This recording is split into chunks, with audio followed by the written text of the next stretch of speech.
আমাদের সমাজে ইমানদার অধিকাংশই আমরা কচু পাতার পানির মতো। ইমান আছে ততক্ষণ সুখে আছি, ততক্ষণ ভালো আছি। আর ইমানের কারণে সামান্য একটু পরীক্ষা আসলেই তখন ইমানটা ছেড়ে দিয়ে আমরা নিজেদের জীবন বাঁচানোর জন্য ব্যতিব্যস্ত হয়ে পড়ি।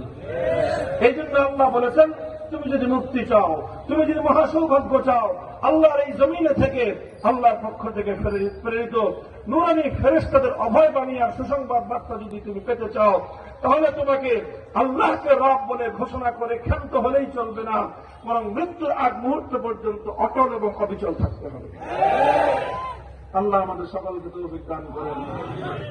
আমরা বুঝে শুনে, একেবারে ভালো করে বুঝে শুনে বললাম আমাদের রবকে।